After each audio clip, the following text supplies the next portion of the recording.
नमस्कार, मेरा नाम है डॉक्टर कविता सिंह प्रभा और आप देख रहे हैं कार्यक्रम एक कहानी दो कविताएं।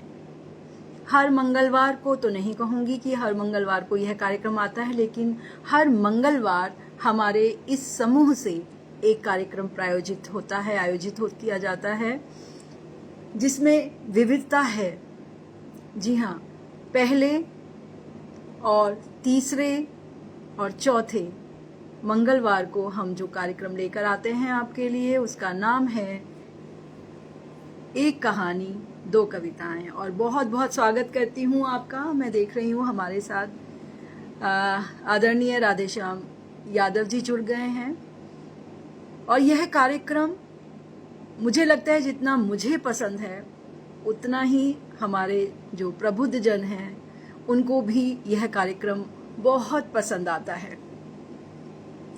और मैं देख रही हूँ हमारे साथ सरोजनी दीदी जुड़ गई हैं। परम आदरणीय, आपका बहुत बहुत मैं स्वागत करती हूँ और धन्यवाद करती हूँ कि आप जुड़ती हैं हमेशा हमारे साथ। मनोज सिंह जी, सरिता गर्ग दीदी जुड़ी हैं, सोनिका गोस्वामी जी जुड़ गई हैं और बिल्कुल चंडीगढ़ से रेखा मित्तल जी भी जुड़ गई हैं। आप सबका मैं तहे दिल से स्वागत करती हूँ और आज एक बहुत ही खास हस्ती की कहानी और कविताएं लेकर आई हूं, जिनका काम, जिनका नाम, सब कुछ ही बहुत ही उत्तम है।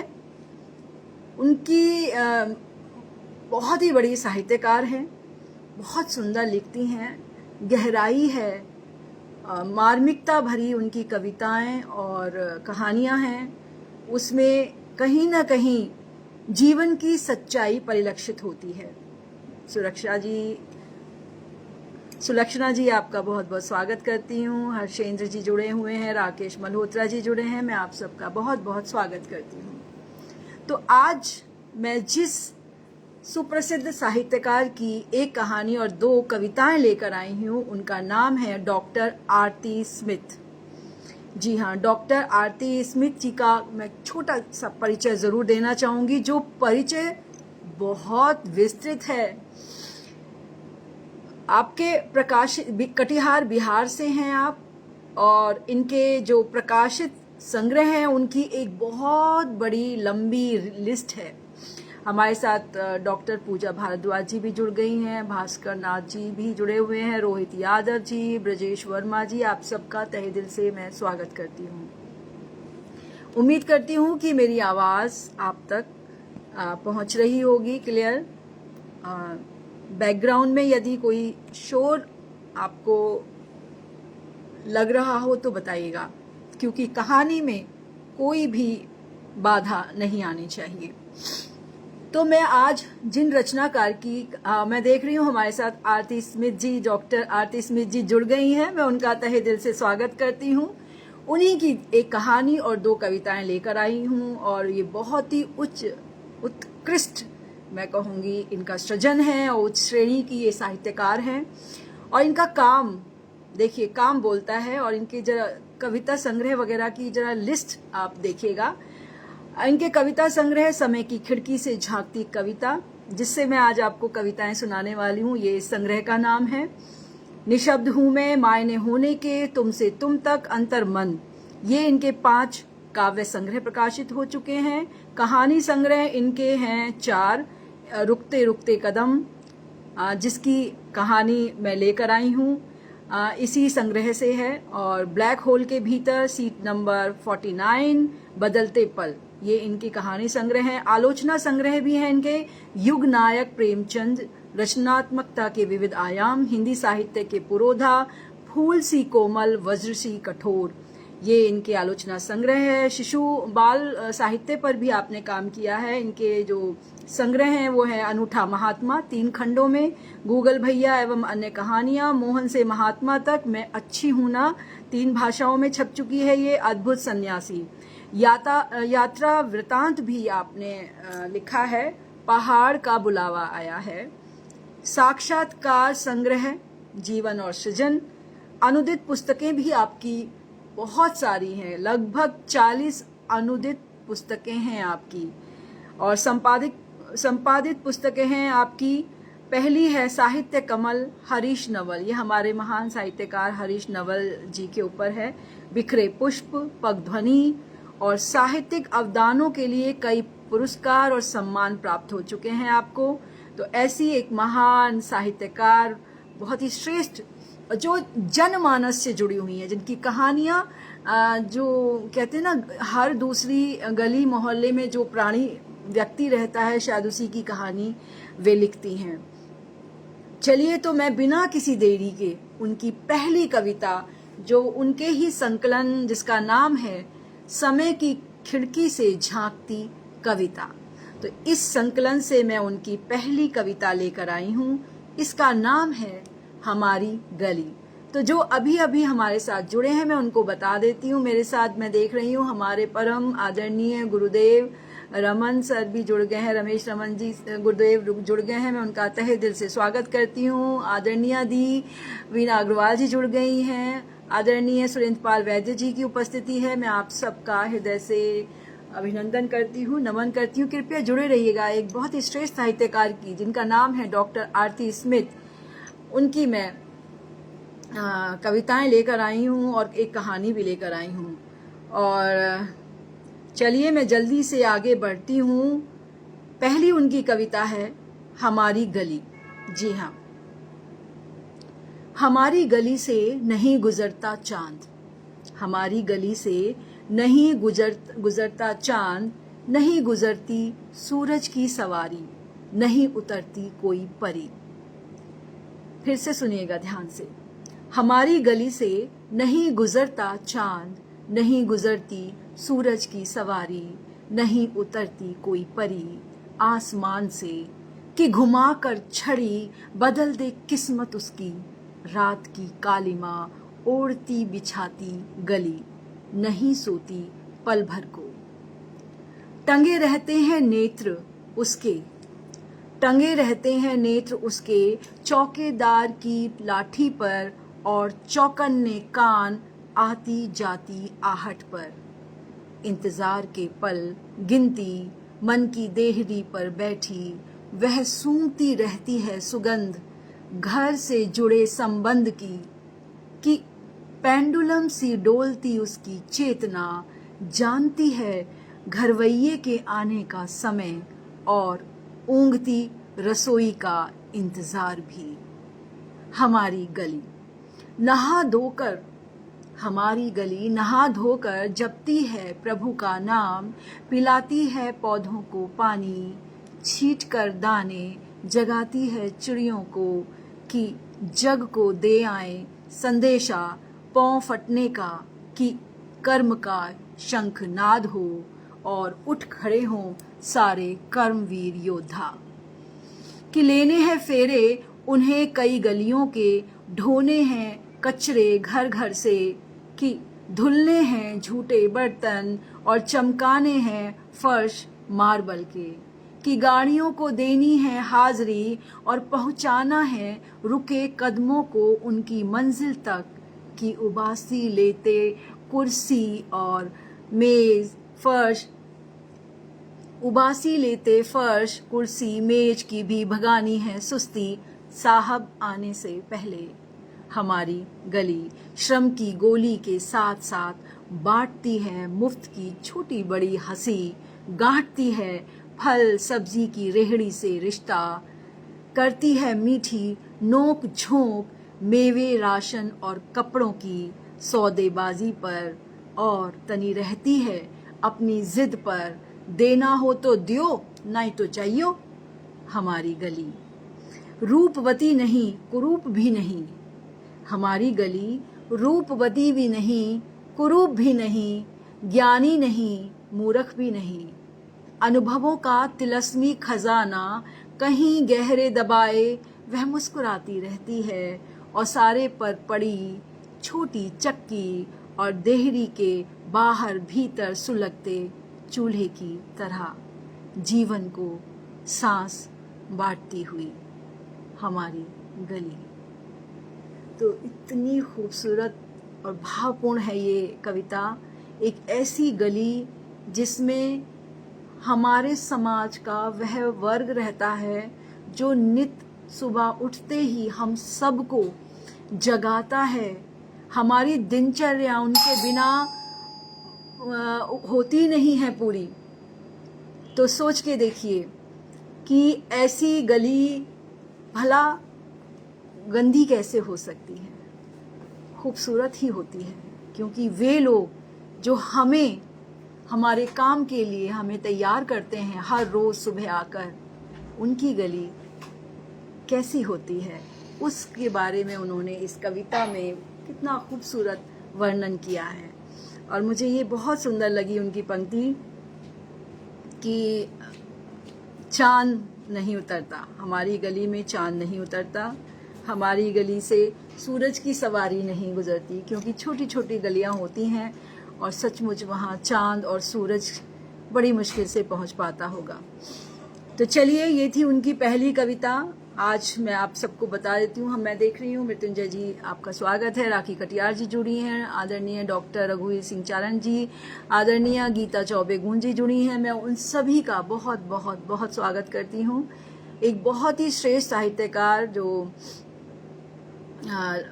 लेक्चरर से सेवानिवृत्त हुई हैं और अब वो पूरी तरह से साहित्य को समर्पित हैं। उनका व्यक्तित्व और उनका जो पुस्तकों का खजाना है उनका जो प्रकाशित हो चुका है, और नाम है उनका डॉक्टर आरती स्मिथ जी।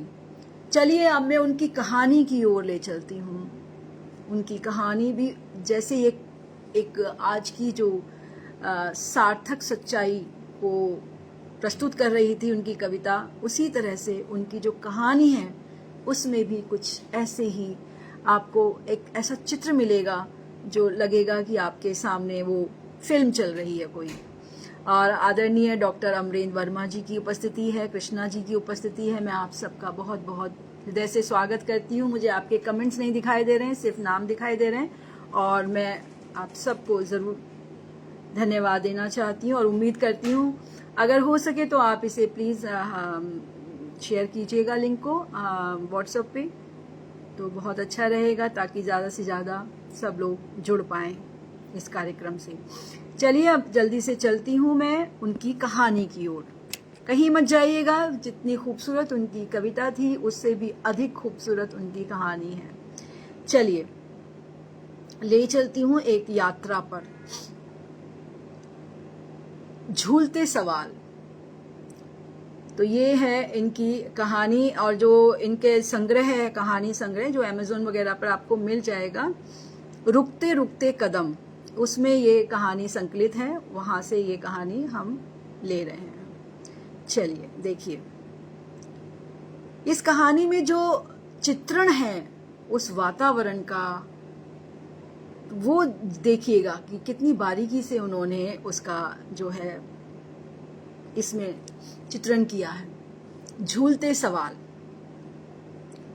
खाना खाकर लेटने का उपक्रम करता हूँ, खाना खाकर लेटने का उपक्रम करता हूँ, आंखें मूंदता हूँ कि फिर वही पतली सी हंसी कानों में गूंजने लगती है।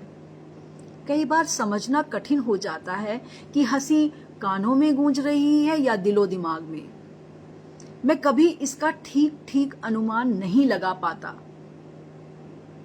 और पहले की तरह भक्क से आंखें खोलकर छत को निहारने लगता हूँ। भीतर कुछ बहने लगता है, बहाव तेज हुआ जाता है, मगर यह क्या है? यह भी अनबुझ रहता है। मैं बेचैनी की हालत में अपनी दाईं हथेली से बाईं ओर सीने पर हल्का दबाव बनाते हुए सहलाता और फिर खाट छोड़ उठ खड़ा होता हूँ। कमरे में बेमतलब टहलने लगता हूँ। सुनैना लेटी लेटी मेरी ओर देख रही है। एक लंबी थकान की गिरफ्त में पड़ी चाहकर भी बहुत कुछ कह नहीं पाती। उसके शब्द अक्सर खो जाते हैं। यह वही सुनैना है जो एक के 4 सुना देती थी। बोलना भूलती जा रही है। अब तो उसकी आंखें भी नहीं बतियाती, खामोश रहती है, खोई खोई सी। मगर अभी उसकी आंखों में सवाल तैर रहे हैं और मैं सवालों के हुजूम में से मूल सवाल को पकड़ने, उसे पढ़ने और उसकी निशब्दता को शब्द देने की कोशिश करता हूं और कह रहा हूं, ऐसे ही मन बेचैन है जरा। कल टीवी पर सुशांत राजपूत की खबर देखी सुनी तो मन न जाने कैसा कैसा हो गया। इतना हंसमुख, इतना प्रतिभाशाली, इतना योग्य लड़का, भले परिवार का बेटा था। अपनी प्रियंका की उम्र का रहा होगा। इतनी कम उम्र में इतना कुछ हासिल किया, गरीब बच्चों के लिए इतना काम किया और आगे की योजना भी बना चुका था। फिर ऐसी क्या बात हो गई कि सुनैना की आंखें अब भी मेरे चेहरे पर टंगी हैं और प्रश्न हवा में झूल रहे हैं। मुंह बंद, एकदम बंद। शब्दहीन प्रश्न मेरी समझ को उलझा रहे हैं। कभी कभी क्या, अब तो अक्सर ऐसे प्रश्न मेरी समझ की परीक्षा लेते हुए मुझ पर ठठाकर हंसते हैं, बिना मुंह खोले। मैं भी बेबस हूं। उन प्रश्नों को नजरअंदाज करना मेरे लिए संभव नहीं टाल सकता। जानता हूं, टालूंगा तो वह अंधेरे के गर्त में चली जाएगी, जहां से वापस पा लाना अब मुझ बुढ़े के कुव्वत नहीं। गांव में तो बिल्कुल नहीं। हाँ, ठीक है, वह एक्टर था, मेरा उससे कोई संबंध नहीं है और ना ही उसके परिवार से। मगर न जाने कैसे उसके बाप का दर्द मेरे भीतर जाग उठा है। उससे दर्द का नाता जुड़ गया है। उसकी हालत देखकर शब्द कांपने लगे और भाग निकले। वह एकाएक उठ बैठी है, चेहरा फक, खून का दरस नहीं, आंखों की पुतली फैली हुई, मुंह बंद, एकदम बंद। वेदना का अथाह सागर अपने तट पर चोट कर करके लौट रहा है। चेहरे पर मंडराती हुई चिन्नी अनचिन्नी परछाइयां भी। जी चाहता है उससे सटकर उसकी पीठ सहला दूं, एक अबोला ढाढ़स दे दूं, मगर वह समझ पाएगी क्या? नहीं, उसे सीधे सीधे ही समझाना पड़ेगा। या अच्छा, तुम आराम करो, तुम्हारी तबीयत ठीक नहीं है, कमर में बाम लगा दूं? बात बदलने की मेरी कोशिश असफल रही। मैं देख रहा हूं मेरे भीतर की बेचैनी अब कमरे में और इसी कमरे में। ओह, सुशांत की घटना ने इस बार जीवन के सन्नाटे को और भी अधिक गहरा दिया है। ऐसा नहीं है कि पिछले 30 सालों में आसपास दुर्घटनाएं नहीं घटी। हूबहू ना सही, मगर अपने अपने परिवार को सन्नाटे में धकेलती हुई घटनाओं की कमी नहीं रही है। मगर इस बार हिल गया मैं। वह भी शायद इसलिए कि पिछले 30 वर्षों से बढ़ते वक्त के हर कदम के साथ वह अबूझ होती जा रही है, अपनी ही खामोशी को खंगालती हुई। अब तो कलेजा कितना भी फटे, भोकार मारकर रोना भूल गई है।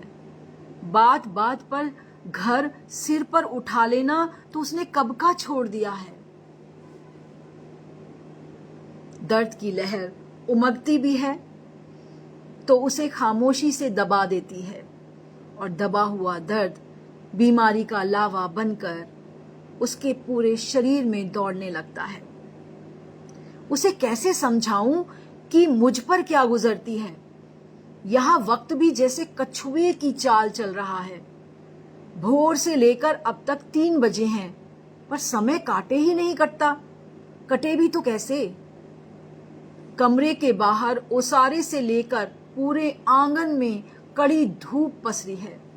पत्ते की खड़खड़ाहट के बोझ को लगभग घिसियाती हुई मेरे लिए चाय बनाने रसोई घर की तरफ बढ़ जाएगी। मगर अभी इससे क्या कहूं, क्यों टहल रहा हूं? मेरे कहने पर वह लेट गई है। उसकी बगल में मैं भी। नींद चैन कोसों दूर है, फिर भी अपनी आंख मूंद रखी है।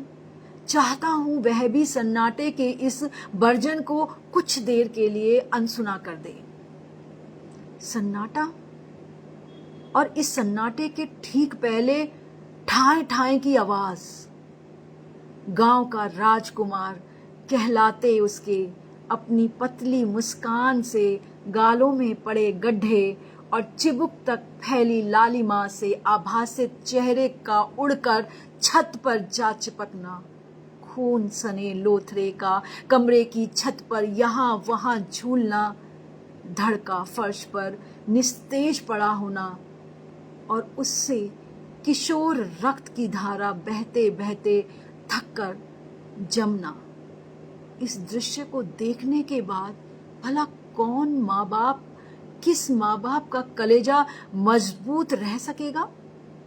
उस दिन सुनैना ही नहीं, सारा गांव मानने को तैयार नहीं था कि प्रियम ने आत्महत्या की है। उस समय क्या हो गया था मुझे? क्यों पुलिस को छानबीन के लिए रोक दिया? तब से लेकर आज तक रोज खुद को सवालों के कटघरे में पाता हूं कि क्या प्रियम ने सचमुच खुद पर राइफल तानी होगी? लेकिन वह राइफल तो चिड़िया मारने के काम आती थी। गोली भी चिड़िया को मार गिराने जितनी ही असरदार थी। फिर वे खराब हो चुकी गोलियां थी, उससे किसी इंसान के परखच्चे कैसे उड़ सकते हैं? प्रियम तो ऐसा बच्चा था कि एक चींटी भी नहीं मार सकता था। शरीर से भी सुकुमार था। उसने ऐसा सोचा कैसे होगा? और दिमाग में बुरे ख्याल ने घर बना भी लिया माना, तो उतनी भारी राइफल कैसे उठाई होगी? खुद पर पिस्तौल तानना आसान है, लेकिन राइफल खुद के ऊपर तानना एक किशोर के लिए। सुरेश की बातों से षड्यंत्र की बू आती है। वह कहता है उसने दुनाली ठुड्डी पर लगाई और पैर से ट्रिगर दबाया। ये कैसे संभव है?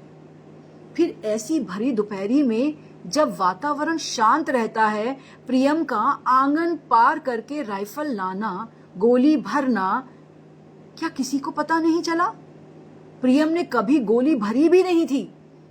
फिर कैसे संभव हुआ कि वह चुपचाप सारी तैयारियां करता रहे और बगल वाले कमरे में सुदेश को पता ना चले? उसी के भरोसे तो उसे छोड़कर गए थे हम। कहीं सचमुच उसी ने तो? उस दिन शायद सुनैना को अनहोनी की आशंका तो थी, तभी तो वह बेटे के बिना शादी में जाने को तैयार नहीं थी। घबरा रही थी, विनती कर रही थी कि या तो प्रियम को भी साथ ले चलो या मुझे प्रियम के पास छोड़ दो और आप जो है माँ बाबूजी के साथ चले जाओ। मगर अनहोनी ने माँ बाबूजी ही की क्या, मेरी समझ पर भी पट्टी बांध दी थी, और जो मैं उसे जिद करके अपने साथ ले गया। सुनैना पास होती तो हादसा ना होता।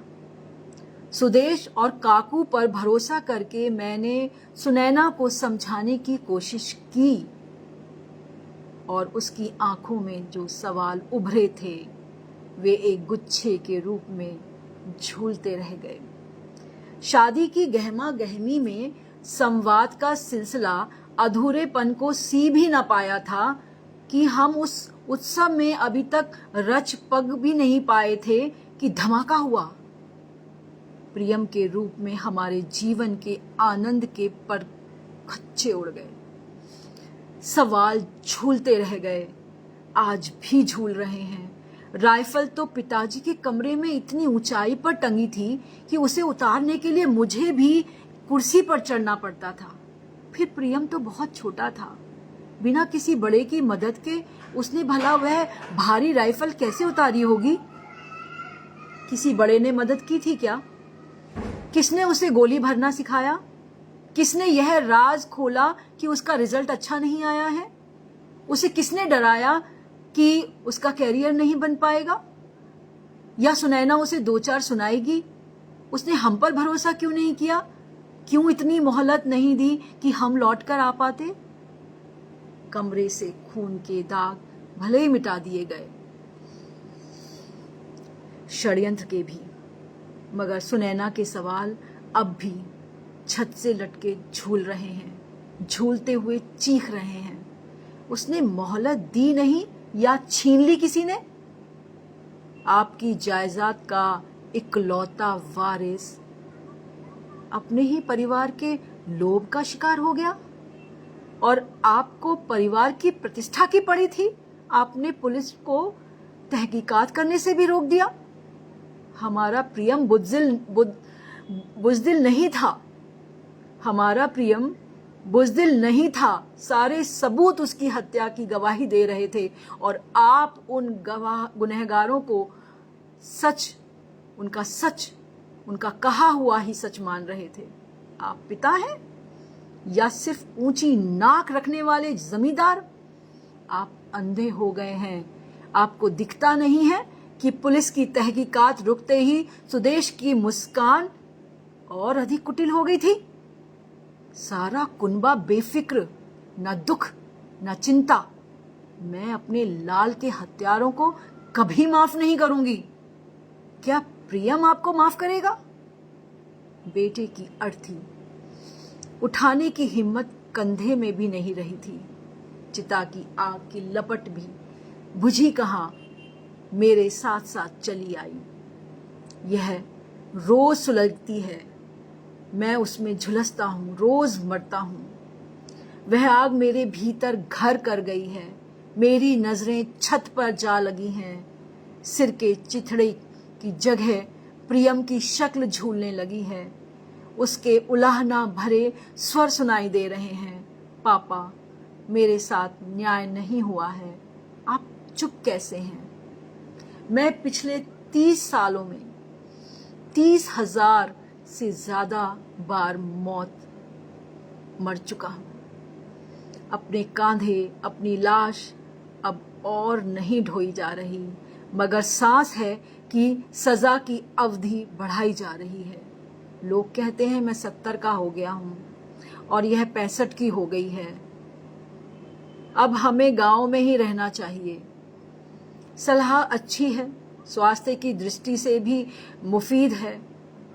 मैं सवाल के पुराने जालों को हटाने की कोशिश करता हूं तो चलती फिरती लाश सुनैना दिख जाती है।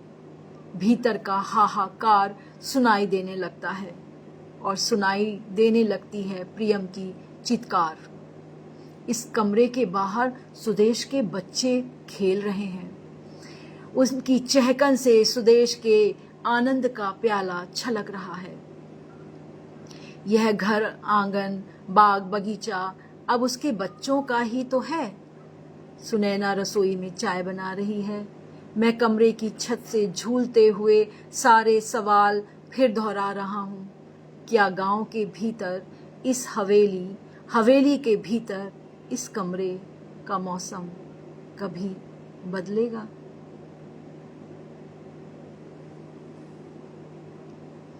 तो ये थी बहुत ही मार्मिक कहानी एक ऐसे बूढ़े माँ बाप की जिनका बच्चा उन्हें छोड़कर जा चुका है।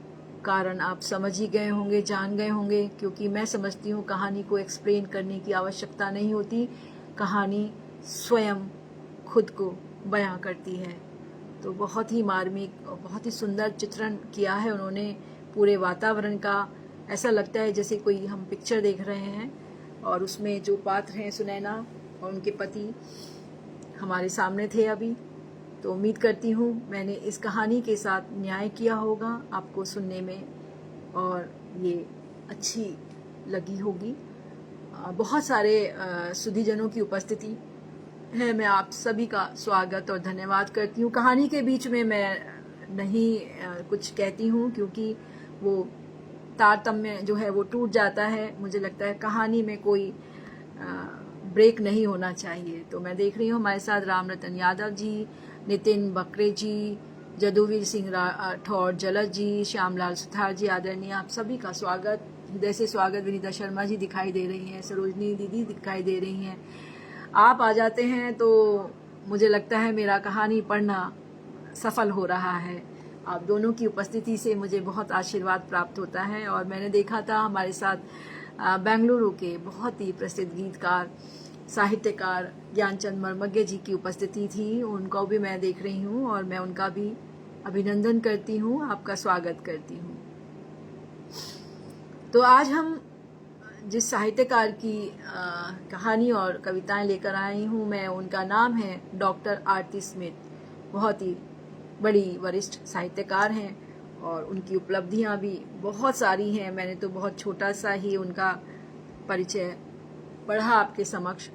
वीना अग्रवाल दीदी जी, आरती जी लिख रही हैं सुंदर वाचन कविता जी, बहुत धन्यवाद। मैं दूसरे मोबाइल में अभी देख रही हूँ क्योंकि इस मोबाइल में जिसमें मैं कार्यक्रम कर रही हूँ वहाँ पर दिखाई नहीं देते हैं कमेंट्स। और जी बिल्कुल, बहुत ही मार्मिक कहानी और सभी की उपस्थिति को मैं नमन करती हूँ। और आरती जी, आपने मुझे ये अवसर दिया कि मैं आपकी कहानी सबके समक्ष रख सकूँ, पढ़ सकूँ और कविताएं भी, तो आपको धन्यवाद देती हूँ। बहुत शीघ्र ही हम आपको मंच पर भी बुलाएंगे और आपसे बात करेंगे आपकी किताबों के विषय में। अगले महीने से हम ये कार्यक्रम भी शुरू करने जा रहे हैं जिसमें हम साहित्यकारों का साक्षात्कार भी करेंगे, उनसे उनके अनुभव जरूर साझा करेंगे। चलिए, सुषमा श्रीवास्तव जी जुड़ी हुई हैं, राधेश्याम यादव जी शुरुआत से जुड़े हैं, ज्ञानचंद मर्मज्ञ सर भी जुड़े हुए हैं। आप सभी का हृदय से धन्यवाद करती हूँ। और चलिए अब उनकी अगली एक कविता सुनाने जा रही हूँ। और ये कविता भी देखिए, मुझे यही लगा कि जमीन से जुड़ी इनकी कहानी और कविताएं हैं। और जो पहली कविता सुनाई हमारी गली, ऐसी ही कुछ दूसरी कविता में भी आपको भाव मिलेंगे। और इस गीता जी, बिल्कुल मुझे तो लगता है कि मेरा मन करता है कि मैं जो कहानियां हैं उसमें फिल्म बना लूं एक्टिंग करूं मैं उस पे, कहानी पर मेरा बड़ा मन है। कभी भगवान ने ऐसा अवसर दिया तो मैं ज़रूर ये करने वाली हूँ कि आप लोगों की कहानियों पर छोटी छोटी मैं कुछ पिक्चराइजेशन करूँगी। कभी जब मेरे पास फंड्स होंगे तो मैं ज़रूर करूँगी। जी, बहुत अच्छा लगता है मुझे कहानियाँ पढ़ना, अपनी से ज़्यादा पता नहीं क्यों मुझे दूसरों की कहानियाँ, कविताएं, क्योंकि कहीं ना कहीं क्या ना, आप अपनी कविताओं के तो यूज टू हो चुके होते हैं, आप लगता है कि ठीक है, इट्स ओके। लेकिन जब दूसरे की मैं कहानी कविता पढ़ती हूँ तो मैं कई बार ये सोचती हूँ इन्होंने ये सोचा कैसे है, मेरे अंदर क्यों नहीं ये भाव आए। तो ये बहुत ही एक अच्छा, मुझे बहुत अच्छी फीलिंग आती है कि चलिए मैं लिख नहीं पा रही हूँ इतनी अच्छी कहानियाँ, सुना तो पा रही हूँ ना। और कविता है वे लोग जी। कच्ची गली पर कंक्रीट कोलतार बिछाते वे लोग। तो देखिएगा, जैसे गली की बात हुई, इसमें भी वही बात आ रही है, कहीं ना कहीं वो उन लोगों के दर्द को महसूस करती हैं। कच्ची गली पर कंक्रीट कोलतार बिछाते वे लोग जिनके लिए नहीं है सड़क, सड़क उन्हें कहीं नहीं पहुंचाती। 3 पहियों 4 पहियों की गुलामी करती व्यस्त वह अक्सर नजर फेर लेती है टूटे चप्पल खड़खड़ाती साइकिल से, या दम साध साक्षी बन जाती है दुर्घटना की। मिचमिचाती आंखों से चीथड़े बदन देखती हुई वह सोचती है, अक्सर बड़ा दबोचता है छोटे को, छोटा और छोटे को। कच्ची माटी पर इमारत की नींव धरते वे लोग जिनके सिर नहीं होती छांव। इमारत सह नहीं सकती आंखों के सामने उनका वजूद, रातों रात उड़ जाती है, गायब हो जाती हैं झोपड़ियां और कानों कान खबर नहीं होती। पड़ती जमीन बन जाती है पार्क और कृत्रिम बगीचा, स्विमिंग पूल और भी बहुत कुछ। सभ्यता की आवाजाही से गूंजती मूक वह सोचती है अंतर कल और आज का। मैली कुचैली देह खुजाती, भूख से बिलबिलाती आवाज घुमड़ती है उसके भीतर अनाहत नाद सी। सूखे खेत में माटी कोड़ते तन गलाते, रोपनी करते हल चलाते वे लोग जिनके लिए नहीं अनाज, अनाज की कोठी धौंस दिखाती परे हटाती है कि कहीं छू ना जाए कोरा बदन नवान से पहले। रीति जमीन सोचती है, दुरदुरा दिए जाते हैं अक्सर वे असंख्य हाथ जिनके श्रम जल से होती है गोद भराई की रस्म पूरी, और पनप आती हैं कोपले उसकी कोख में। दुर्गंध सीने में उतारते वे लोग जिनके लिए नहीं है मॉल, हॉल, पब और रेस्तरा। वे सह नहीं सकते मैला उलीचते हाथों को, मैला उगलते जिस्मों के बीच आधुनिक सज-धज से दमकता मुस्कुराता टॉयलेट। गंदगी हटाती जिंदगी मौत का खेल रचाती अधमरी देहों को सह नहीं सकता अपनी देह पर। सोचती है बदबूदार टंकी मुर्दा समझे जाते हैं अक्सर वे लोग जिनका ना होना बेमायने कर देगा आधुनिकता को। तो ये थी एक कविता जो हमारे समाज की का जो दोहरा चरित्र है उसको दर्शाती है ये रचना कि जो लोग इमारतें बनाते हैं वो उस इमारत में उन्हें जब बन जाती है उसमें उनको घुसने की परमिशन नहीं होती। वो हमारे टॉयलेट वगैरह सबको गंदगी उठाते हैं, नालियाँ साफ करते हैं, लेकिन जो चमचमाते टॉयलेट होते हैं मॉल के उसमें उनको जाने की इजाज़त नहीं होती। तो इतना गहराई से उन्होंने ये कविताएं लिखी हैं, महसूस किया होगा उन्होंने उनकी दिनचर्या को, और बहुत ही यथार्थ बिल्कुल चित्रण है। मैं देख रही हूँ हमारे साथ जी डॉक्टर अमरेंद्र वर्मा जी कह रहे हैं दबे कुचले का सत्य दर्शन। बिल्कुल माटी कोड़ते, आप खुद ही सोच लीजिए अगर आप हमारे घर में कचरे उठाने वाला 2 या 3 दिन ना आए तो क्या हालत हो जाती है, लेकिन उसे घर में घुसने की इजाज़त नहीं होती, बाहर ही कचरा दिया जाता है। तो ये सच्चाई है, कड़वी सच्चाई है हमारे समाज की, और उसी सच्चाई को ये लिखती हैं बहुत सार्थकता से, सटीक उनका वर्णन करती हैं। कहीं कोई वो कहते हैं लेपा पोती नहीं है कि जी हाँ उन्होंने बिल्कुल यथार्थ को दिखाया है। जी बहुत धन्यवाद। माटी कोड़ते, बिल्कुल हाँ जी, वो बिहार की हैं और उन मिट्टी की खुशबू है उनकी रचनाओं में। लिख रही हैं आरती जी, साधुवाद कविता जी साथियों तक अपने स्वर में रचनाएं पहुंचाएं। जी बिल्कुल बिल्कुल।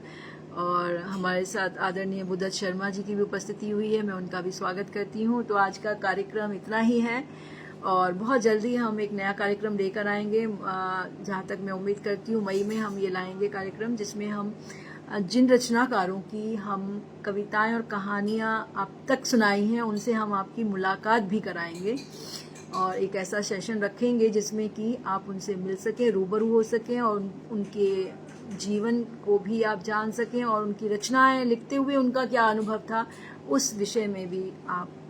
जी बहुत धन्यवाद ऋतु जी। बिल्कुल दोहरे व्यक्तित्व की सच्चाई यही है कि जिनके बिना हमारा काम नहीं चलता। अब देख लीजिए हमारे घर में जो साफ सफाई करती हैं, डस्टिंग करती हैं, सोफा साफ करती हैं, उन्हें इजाज़त नहीं होती कि वो सोफे पर बैठ सकें। तो ये है हमारे और सबके साथ है ये सिर्फ कुछ लोगों के साथ नहीं है, ये सबके साथ है। ईमानदारी से अगर हम जवाब देना चाहेंगे हम नहीं दे पाएंगे क्योंकि हम भी वही करते हैं। तो वही सच्चाई थी और मैं उम्मीद करती हूँ कि आपको डॉक्टर आरती स्मिथ जी की कहानी और कविताएं समाज के उस वर्ग तक पहुंचा रही हैं, उनकी समस्याओं को आपके समक्ष रख पाई हैं। और बाकी उनकी रचनाएं भी आप पढ़ सकते हैं, उनकी किताबें आप मंगा सकते हैं, उनकी कहानियों के बहुत सारे संकलन हैं, उसी तरह से उनकी कविताओं के भी बहुत सारे संकलन हैं जो अमेज़ॉन पर हैं, आप ज़रूर मंगाएं। डॉक्टर आरती स्मिथ उनका नाम है और नाम ही काफ़ी है। तो ठीक है, अगली बार फिर मिलेंगे और किसी को अगर उनके बारे में चाहिए लिंक वगैरह अगर उनकी बुक्स का तो मैं ज़रूर आप तक पहुंचाने का प्रयास करूंगी। और आप ज़रूर मंगाइएगा, क्योंकि तभी साहित्यकार की सफलता है कि उसकी कहानी आपको इतनी हृदय को आपके छू ले कि आप उसकी पुस्तक को मंगाएं, तो उसकी जो साधना है वो सार्थक हो जाती है। बहुत बहुत धन्यवाद आप सभी को। जी बहुत धन्यवाद सर, आप सब जुड़ जाते हैं तो मेरा मनोबल बढ़ जाता है। रेणुका आनंद जी बहुत धन्यवाद। तो जिन्होंने ये कार्यक्रम नहीं देखा है इसको ज़रूर देखिएगा, क्योंकि कहानी और दोनों कविताएं बहुत ही दिल को जिसे कहते हैं कचोटने वाली हैं, जो आपको आपसे ही मिलाती हैं। तो बहुत धन्यवाद जुड़ने के लिए। अगले मंगल को फिर लेकर आऊँगी एक बहुत प्रतिष्ठित रचनाकार की कहानी और कविताएं। ज़रूर जुड़िएगा। कार्यक्रम का नाम है एक कहानी दो कविताएं। धन्यवाद। शुभ रात्रि। जय हिंद, जय भारत।